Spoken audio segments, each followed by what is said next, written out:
Good morning day students. ನಮಸ್ಕಾರ ಎಲ್ಲರಿಗೂ. ನಾನು A Mujawar, director of Vikas career academy, Dharwad. ಆತ್ಮೀಯ ಪಾಲಕರೇ ಮತ್ತು ವಿದ್ಯಾರ್ಥಿಗಳೇ, ನಮ್ಮಲ್ಲಿ ಬಹಳಷ್ಟು ವಿದ್ಯಾರ್ಥಿಗಳು SSLC ಮತ್ತು PUC ಎಕ್ಸಾಮ್ ಪಾಸ್ ಆಗಬೇಕಂತಾರೆ. ಆದರೆ ಕೆಲವು ಕಾರಣಗಳಿಂದ SSLC ಡ್ರಾಪ್ಔಟ್ ಆಗಿರ್ತಾರೆ ಅಥವಾ PUC ಡ್ರಾಪ್ಔಟ್ ಆಗಿರ್ತಾರೆ. ಹೀಗಾಗಿ ಅವರಿಗೆ ಮುಂದೆ ಅಭ್ಯಾಸ ಮಾಡ್ಲಿಕ್ಕೆ ಆಗ್ತಿರಂಗಿಲ್ಲ. ನಿಮಗೆ ಗೊತ್ತಿರೋ ಹಾಗೆ ನಮ್ಮ ದೇಶದಲ್ಲಿ ಟೋಟಲ್ 75 ಬೋರ್ಡ್ಗಳು, ಅಂದ್ರೆ ಸರ್ಕಾರ ಬೋರ್ಡ್ ನಡೆಸುವಂತ ಎಕ್ಸಾಮ್ಗಳು 75 ಬೋರ್ಡ್ಗಳಿದಾವೆ. ಸೊ ಇಲ್ಲಿ 2 ರೀತಿಯ ಬೋರ್ಡ್ಗಳು ಬರುತ್ತವೆ. ಒಂದು ರೆಗ್ಯುಲರ್ ಬೋರ್ಡ್ಸ್, ಇನ್ನೊಂದು ಓಪನ್ ಸ್ಕೂಲಿಂಗ್ ಬೋರ್ಡ್ಸ್ ಅಂತ ಇರ್ತದೆ. ಈ ರೆಗ್ಯುಲರ್ ಬೋರ್ಡ್ ಅಂದ್ರೆ ಏನು, ಸ್ಕೂಲಿಗೆ ಹೋಗಿ ಅಥವಾ ಕಾಲೇಜಿಗೆ ಹೋಗಿ ಎಕ್ಸಾಮ್ ಬರೆಯುವಂತ ಸಿಸ್ಟಮ್ ಏನಿದೆ ಅದು ರೆಗ್ಯುಲರ್ ಬೋರ್ಡ್. ಸೊ ಈಗ ಕೆಲಸ ಮಾಡ್ತಾ ಇರ್ತಾರೆ ಅಥವಾ ಏನೋ ಒಂದು ಜಾಬ್ ಅಥವಾ ಬಿಸ್ನೆಸ್ ಮಾಡ್ತಿರ್ತಾರೆ, ಅವರಿಗೆ ಒಂದು SSLC ಎಕ್ಸಾಮ್ ಬರೆಯೋದಿರ್ತದೆ ಅಥವಾ 12th ಎಕ್ಸಾಮ್ ಅಂದ್ರೆ PUC ಎಕ್ಸಾಮ್ ಬರೆಯೋದಿರ್ತದೆ. ಆದ್ರೆ ಅವರಿಗೆ ಆಗ್ತಿರಂಗಿಲ್ಲ. ಸೊ ಯಾವ ರೀತಿ ಬರಿಬೇಕು, ಎಲ್ಲಿ ಬರಿಬೇಕು, ಹೇಗೆ ಬರಿಬೇಕು ಅನ್ನೋದು ಅವ್ರಿಗೆ ಯಾವುದೇ ರೀತಿಯಿಂದ ಒಂದು ಮಾಹಿತಿ ಇರುವುದಿಲ್ಲ.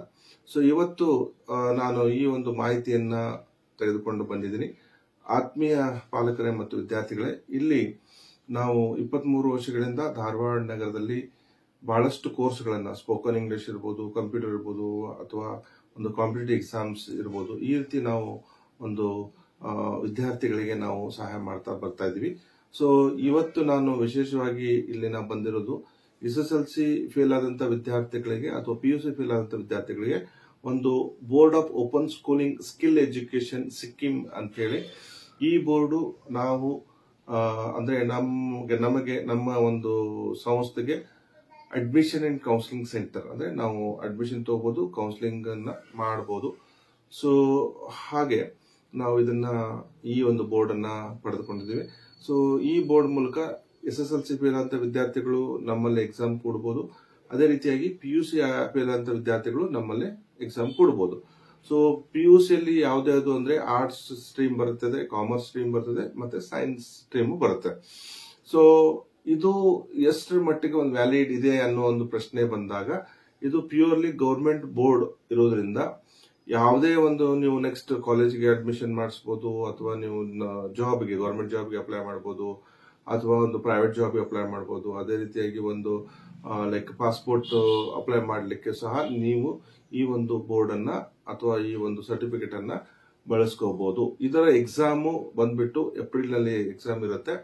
ಸೊ ಇದರ ಕೊನೆ ದಿನಾಂಕ ಏನಪ್ಪಾ ಅಂತಂದ್ರೆ 22, ಅಂದ್ರೆ ಇದೇ ತಿಂಗಳ 20ನೇ ತಾರೀಕು ಕೊನೆ ದಿನಾಂಕ ಇರೋದ್ರಿಂದ ಯಾರು ಎಕ್ಸಾಮ್ ಬರೀಬೇಕಂತೀರಿ, SSLC ಎಕ್ಸಾಮ್ ಆಗಲಿ PUC ಎಕ್ಸಾಮ್ ಆಗಲಿ, ಇದು ಇನ್ನೊಂದು ವಿಶೇಷವಾಗಿ ಹೇಳಲಿಕ್ಕೆ ಬಯಸುವುದೇನಪ್ಪಾ ಅಂದ್ರೆ ಇದು ಆನ್ಲೈನ್ ಎಕ್ಸಾಮ್ ಇರೋದ್ರಿಂದ, ಸೊ ಆಬ್ಜೆಕ್ಟಿವ್ ಟೈಪ್ ಕ್ವಶನ್ಸ್ ಇರ್ತದೆ. ಜಸ್ಟ್ ನೀವು ಟಿಕ್ ಮಾಡೋದ್ರಿಂದ ಅಲ್ಲಿ ನೀವು ಒಂದು ಪರೀಕ್ಷೆನ ಎದುರಿಸಬಹುದು. ಪರೀಕ್ಷೆ ಎದುರಿಸಿ ನೀವು ಪಾಸ್ ಆಗಬಹುದು. ಪ್ಯೂರ್ಲಿ ಆನ್ಲೈನು ಈ ಒಂದು ಎಕ್ಸಾಮು ನಮ್ಮ ಸೆಂಟ್ರಲ್ಲೇ ಎಕ್ಸಾಮ್ ನಡೆಯುತ್ತೆ. ಖಂಡಿತ ಏನಪ್ಪಾ ಅಂದ್ರೆ ಇದು ಬಹಳಷ್ಟು ನಿಮಗೆ ಉಪಯೋಗ ಆಗುತ್ತೆ ಅಂತ ನಾನು ಹೇಳಲಿಕ್ಕೆ ಬಯಸ್ತೀನಿ. ಆಮೇಲೆ ಈಗ ಸೈನ್ಸ್ ನೀವು ಮಾಡಿದವರು ಅಥವಾ ಸೈನ್ಸ್ ನೀವು ಎಕ್ಸಾಮ್ ಅಟೆಂಡ್ ಮಾಡ್ತಾ ಇರೋರು, ನೀವು of course NEET exam, CET exam, KSET exam ಇರ್ಬೋದು, ಅಥವಾ ಮೆಡಿಕಲ್ ಇರ್ಬೋದು, ಯಾವುದೇ ಒಂದು ಪ್ಯಾರಾಮೆಡಿಕಲ್ ಕೌನ್ಸಿಲ್. ಸೊ ಇದು ಒಂದು ಏನಪ್ಪಾ ಅಂದ್ರೆ NIOS ಈಕ್ವಲೆಂಟ್ ಟು NIOS ಇದೆ. ಅದೇ ರೀತಿ ಗವರ್ಮೆಂಟ್ ಬೋರ್ಡ್ಗೆ ಸಂಬಂಧಪಟ್ಟಂತ ಅಥವಾ government board, purely government board, ಇದು ಕಾಪ್ಸೆ ಬೋರ್ಡ್ ಅಂತ ಏನು ಲಿಸ್ಟ್ ಇದೆ, central board of secondary education list ಅಂತ ಏನಿದೆ, ಅದರಲ್ಲಿ 49ನೇ ಒಂದು ಲಿಸ್ಟ್ ಅಲ್ಲಿ, ಅಂದ್ರೆ ಹೆಸರು 1949 ಅನ್ನ ನೀವು ತೆಗೆದು ನೋಡಿದ್ರೆ ಅದರಲ್ಲಿ ನಿಮಗೆ ಈ ಒಂದು ಬೋರ್ಡ್ ಹೆಸರು ಸಿಗುತ್ತೆ. ಸೊ ಈ ಒಂದು ಬೋರ್ಡ್ ಏನಿದೆ ಕಂಪ್ಲೀಟ್ಲಿ ಸರ್ಕಾರಿ ಮಾನ್ಯತೆ ಪಡೆದಿದ್ದು. ಸೊ ಇದರ ಮೂಲಕ ನೀವು ಎಕ್ಸಾಮ್ ಬರೆದು ಮುಂದೆ ನೀವು ನಿಮ್ಮ ಭವಿಷ್ಯನ ನಿರೂಪಿಸ್ಕೋಬಹುದು. ಮತ್ತೆ ನನ್ನ ಒಂದು ನಂಬರ್ ಏನಪ್ಪಾ ಅಂದ್ರೆ 7760010998 7760100998 ಈ ನಂಬರ್ಗೆ ಕರೆ ಮಾಡಿ. ಸೊ ಈ ಬೋರ್ಡ್ ಬಗ್ಗೆ, board of open schooling and skill education ಬಗ್ಗೆ ನಾನು ಇನ್ನೂ ಹೆಚ್ಚಿನ ಮಾಹಿತಿಯನ್ನ ಕೊಡ್ತಾ ಇದ್ದೀನಿ.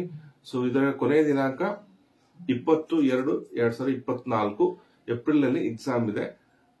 ಸೊ ದಯವಿಟ್ಟು ಯಾರಿಗೆ ಇಂಟ್ರೆಸ್ಟ್ ಇದೆ ಎಕ್ಸಾಮ್ ಬರೀಲಿಕ್ಕೆ, ಮುಂದೆ ತಮ್ಮ ಭವಿಷ್ಯನ ಮಾಡ್ಕೊಳ್ಳಿಕ್ಕೆ ನನ್ನ ನಂಬರ್ಗೆ ಕರೆ ಮಾಡಿ. ಧನ್ಯವಾದಗಳು.